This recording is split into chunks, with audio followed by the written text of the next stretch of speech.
Caitlin Clark does it again. She shut down the house in a secret appearance with Jalen Rose, and the internet is talking. Caitlin Clark just pulled off something unreal at the NCAA Final Four.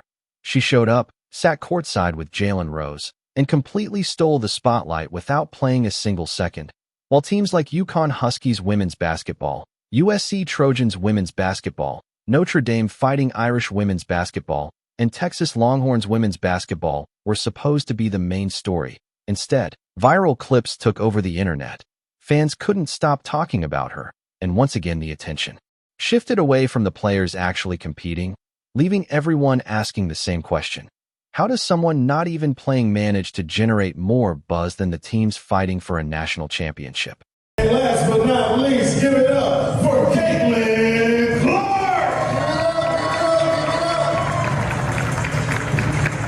Give it up!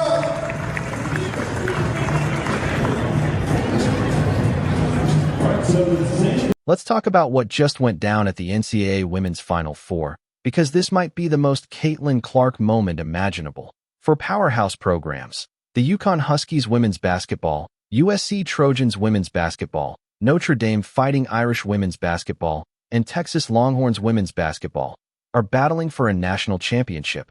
This is supposed to be their stage, their spotlight, their time to own the moment in women's college basketball. And then Clark walks in, joins a panel with Jalen Rose, isn't playing, isn't coaching, isn't even connected to any of the teams on the court, just there as a guest doing promotional work, and somehow still ends up dominating the entire conversation, becoming the biggest story of the weekend, because of course she did. I want to give it up. I call her CC. I don't even know if she likes that. But to Caitlin Clark, give it up. Your maturity and your discipline, a lot of people don't know. As a Michigan fan, people got introduced to you, I feel like, during your junior and senior year.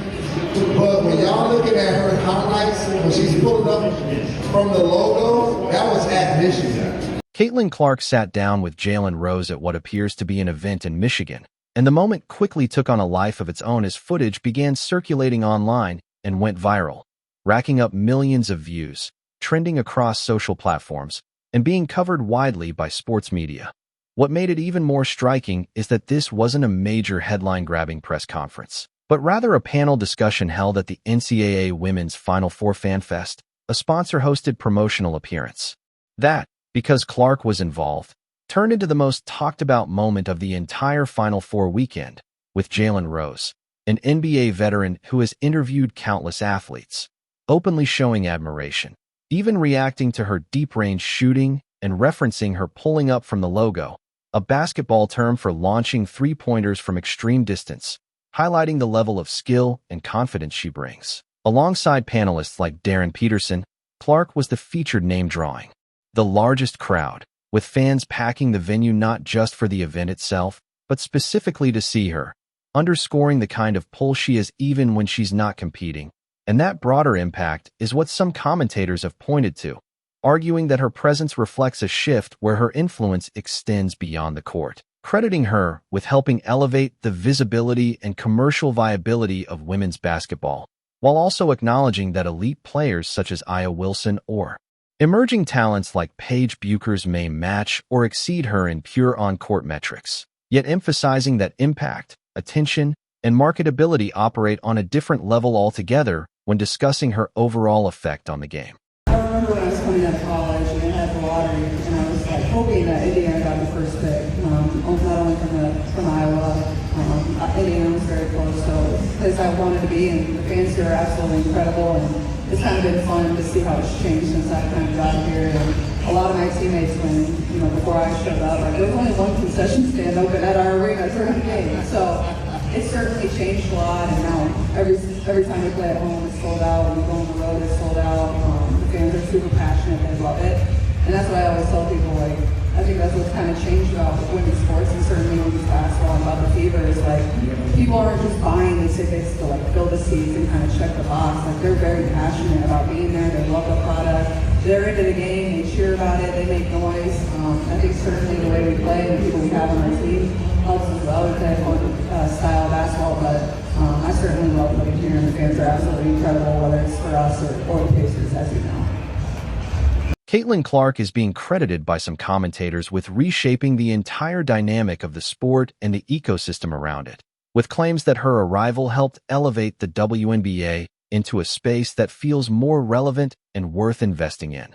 They argue that for years the league struggled with financial losses, limited television audiences, and low in-arena attendance despite the high level of talent on display, but that Clark's emergence brought a surge of attention that changed the visibility of the game almost overnight, not because of a single marketing push or sudden structural overhaul, but because one player captured widespread public interest in a way few others had. And in that same discussion, the commentator acknowledged elite talents like Aya Wilson and rising stars such as Paige Buchers, while still emphasizing that impact, influence, and audience engagement operate on a different level than pure on-court ability, ultimately going so far as to describe Clark as one of the most significant athletes in American sports over the past century, a statement that highlights just how large her perceived cultural and commercial impact has become.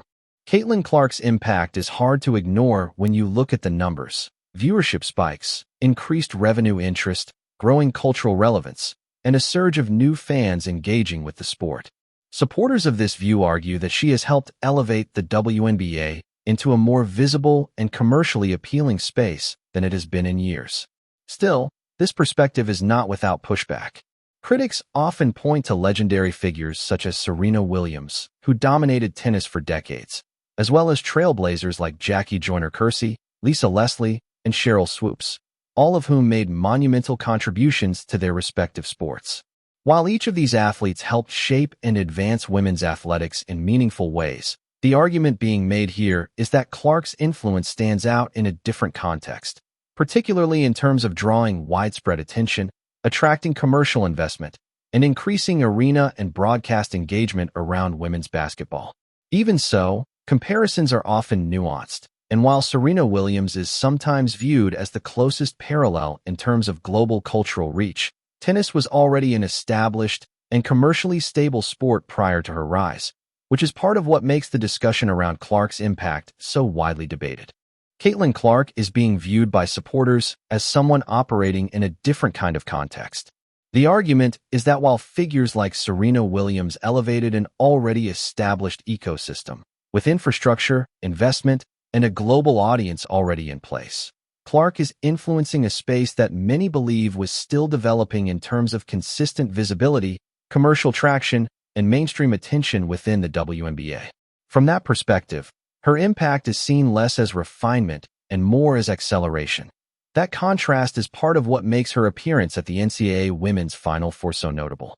As a professional athlete who has already transitioned beyond college basketball, she returned in a non-playing, promotional capacity, showing support for the sport rather than competing in it. Yet despite not being on the court, she remained one of the most visible and talked about figures at the event, with multiple elite programs and dozens of current college athletes competing for a national championship. The Final Four is traditionally the moment for those players to take center stage. However, the attention surrounding Clark's presence, particularly her panel appearance, continued to generate significant online traction, at times rivaling or even surpassing game-related coverage. For the athletes competing, all of whom have spent years working toward this stage, that dynamic can feel challenging, as the spotlight they have earned through competition is partially shared with someone attending in a non-playing role. At the same time, it also underscores the level of public interest Clark brings with her wherever she goes, turning even a promotional appearance into one of the defining talking points of the weekend. Caitlin Clark's stardom is often described as organic rather than manufactured. She doesn't need to position herself as the center of attention. The attention naturally gravitates toward her. Media coverage, fan interest, and viewership tend to follow wherever she appears, reflecting a level of crossover appeal that goes beyond a single game or event. That dynamic was evident during her appearance at the NCAA Women's Final Four, where even in a non-playing, promotional role, she remained one of the most discussed figures of the weekend. That a particularly meaningful moment from the event came when Jalen Rose invited a young fan from the crowd up to the podium, creating an opportunity for Clark to interact directly with the next generation of athletes. In that setting, she spoke about the value of being a multi-sport athlete, encouraging kids to try different activities, avoid specializing too early, and keep an open mind about what they enjoy and where their strengths develop. Moments like these may not always dominate highlight reels, but they carry a different kind of impact. They reflect Clark using her platform to engage with fans in a personal, approachable way, offering guidance drawn from her own experiences while remaining present, accessible, and willing to connect with a young supporter on a genuine level rather than maintaining distance because of her status. Caitlin Clark's presence at the NCAA Women's Final Four has been interpreted by many as an example of leadership and positive influence. Rather than simply attending, fulfilling a panel obligation, and leaving, she chose to engage with fans, interact with young attendees, and contribute to moments that extended beyond her role as a guest. In doing so, she helped create an experience that resonated on a personal level for those in attendance, particularly younger fans who had the opportunity to connect with her directly. The reaction online has followed familiar patterns. Supporters of Clark highlight her ability to generate attention, draw viewership, and elevate interest in women's basketball, often pointing to her as a central figure in the sport's growing visibility. From their perspective, moments like this reinforce the idea that she brings a unique level of engagement that continues to impact the game in real time, at the same time. The broader conversation has also included criticism and skepticism. Some observers express frustration or disagreement with the scale of attention she receives, arguing that the focus on Clark can overshadow other players and teams. This tension reflects a larger debate about individual stardom versus collective competition and how influence, popularity, and media attention are distributed within women's basketball. Caitlin Clark has become a focal point in a broader debate about individual influence versus collective star power in women's basketball. While some argue that the sport is larger than any single player and that multiple athletes can share the spotlight, moments like her appearance at the NCAA Women's Final Four continue to fuel the perception that her presence uniquely drives attention, even when she isn't competing. The fact that she can attend an event, not play a single minute, and still emerge as one of the most talked about figures of the weekend is often cited by supporters as evidence of her distinct level of appeal. This discussion becomes even more relevant as the WNBA approaches a new season. After time away from the spotlight due to recovery and other commitments, Clark's return to the basketball environment, however indirect, quickly redirects public attention toward her. Observers who hold this view argue that this pattern isn't slouchy or media bias, but rather a reflection of the kind of star power that naturally draws engagement wherever she appears at the same time. Broader commentary has raised questions about the league's overall cultural standing. Some analysts have suggested that, despite meaningful growth, the WNBA still faces challenges in achieving the same level of mainstream relevance as other major leagues or sports entities. Within that context, Clark is often credited by supporters as a key factor in accelerating visibility, drawing new audiences, and contributing to increased interest in the league's product. Taken together, these perspectives highlight an ongoing debate, whether the sport's growth is primarily the result of structural progress across many players and markets, or whether individual figures like Clark play an outsized role in shaping attention, engagement, and the league's evolving profile.